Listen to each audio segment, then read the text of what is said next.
नमस्ते students, Maske tuition class में आप सभी का स्वागत है।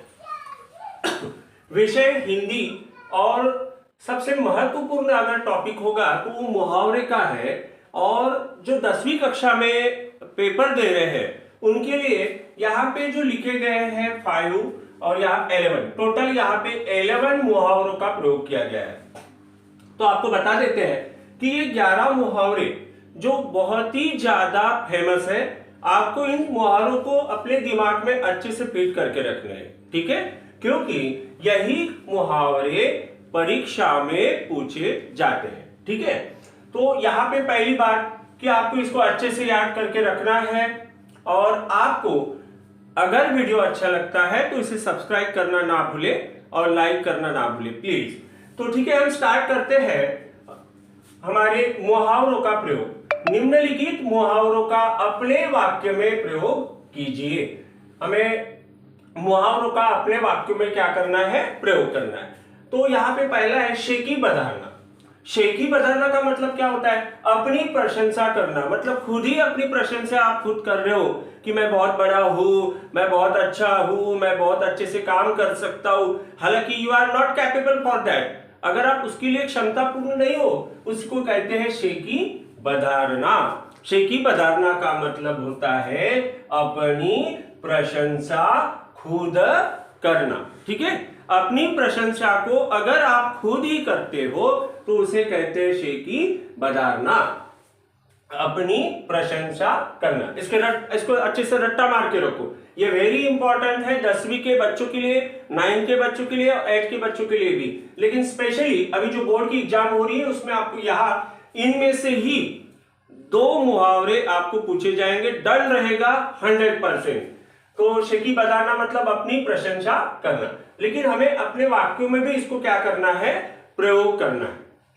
तो आप अपने मन से इसे अपने वाक्यों में इसको आप प्रयोग कर सकते हो। तो जैसे हमने अपनी प्रशंसा खुद ही कर लेना, इस प्रकार का वाक्यों में प्रयोग करना है तो आप कर सकते हो कि रामा जो स्वयं मैथ्स में कमजोर है, रामा जो स्वयं मैथ्स में कमजोर है लेकिन वह अपनी शेखी खुद बधाता है। इस प्रकार से आप इसके वाक्यों में प्रयोग कर सकते हो। ठीक है, दूसरा है चंपत होना। चंपत होना का मतलब गायब होना। चंपत होना मतलब 9 2 11 हो जाना, भाग जाना, गायब होना। चोर ने पुलिस को देखा और चोर वहां से चंपत हो गया। चंपत हो गया होने के बाद आपको अंडरलाइन करनी है। ठीक है, कमर कसना। कमर कसना का मतलब तैयार होना, बिल्कुल तैयार हो जाओगे अभी, कमर कस लिए भैया। 10वीं के छात्रों ने परीक्षा देने के लिए अपनी कमर कस ली, कमर कस ली। ठीक है, तैयार हो गए। चैन न मिलना। चैन न मिलना का मतलब बेचैनी अनुभव करना, थोड़ी सी फीलिंग आती है कि भैया क्या होगा क्या नहीं, मन में कुछ विचार चलने लगते हैं। चैन न मिलना मतलब बेचैनी अनुभव करना। इसका वाक्य का प्रयोग आप खुद कीजिए, अपने मन से कर सकते हो। तांता लगना मतलब क्या लगना, भीड़ लगना। तांता लगना का मतलब क्या होता है, भीड़ लगना। भीड़ लगना मतलब समझते हो ना, जहां क्राउड जमा हो जाता है। अब क्राउड कब जमा होगा, जब कुछ अनएक्सपेक्टेड एक्सीडेंट हो जाएगा, इवेंट आ जाएगा कोई, तभी आप क्या बोलोगे उसको, तांता लगना। नीचावर करना। नीचावर करना मतलब समर्पण करना, त्याग करना। नीचावर करना मतलब समर्पण करना या त्याग करना। आप इसके लिए वाक्य में प्रयोग करना चाहोगे तो सावित्रीबाई फुले ने अपने संपूर्ण जीवन को लड़कों की शिक्षा के लिए नीचावर कर दिया।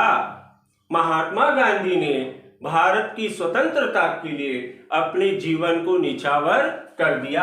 आप यहां कुछ भी लिख सकते हो, अपने मन से लिखो। ठीक है, तिलिस्म टूटना, ये वेरी इंपॉर्टेंट है, वेरी इंपॉर्टेंट। तिलिस्म टूटना, जो 10वीं के छात्र हैं, जो पढ़ाई कर रहे हैं, उनके लिए ये सबसे इंपॉर्टेंट होगा, तिलिस्म टूटना, सच सामने आना। इस साल जो अभी आपका हिंदी का पेपर आएगा 2024 का, उसमें ये क्वेश्चन आपको 100% दिखेगा, ये मेरा वादा है भैया। तिलिस्म टूटना मतलब सच सामने आना, मतलब सच्चाई का क्या आ जाना, सामने आ जाना।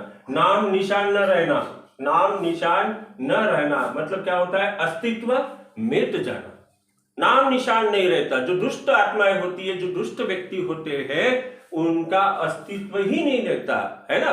हम अच्छे इंसानों को याद करते हैं और बुरे इंसान को हम याद नहीं करते। तो नाम निशान न रहना मतलब अस्तित्व मिट जाना।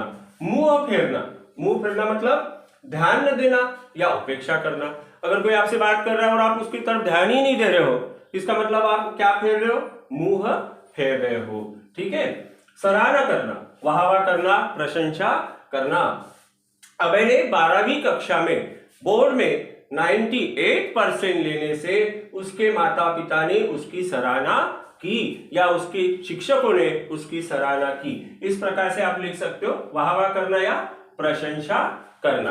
अब लास्ट दुम हिलाना, यहाँ पे दुम हिलाना, ये तो आपका बहुत परिचित होगा कि दुम हिलाना बिना बोले चुपचाप जाना। दुम हिलाना बिना बोले चुपचाप जाना मतलब दुम हिलाते हुए किसी के पीछे चलते जाना, कोई बात नहीं करना है, कुछ नहीं, चुपचाप चले जाना है। उसने बोला है कि चल भैया स्कूल जाएंगे, तो जी हाँ ओके हम स्कूल चलते हैं, इस टाइप का। मतलब अपना ओपिनियन न देते हुए किसी के भी पीछे चले जाना, बिना बोले चुपचाप जाना, उसको कहते हैं दुम हिलाना। अभय को शिक्षक ने डांटा तो अभय दुम हिलाता हुआ कक्षा से बाहर हो गया, मतलब बिना बोले चुपचाप चला गया।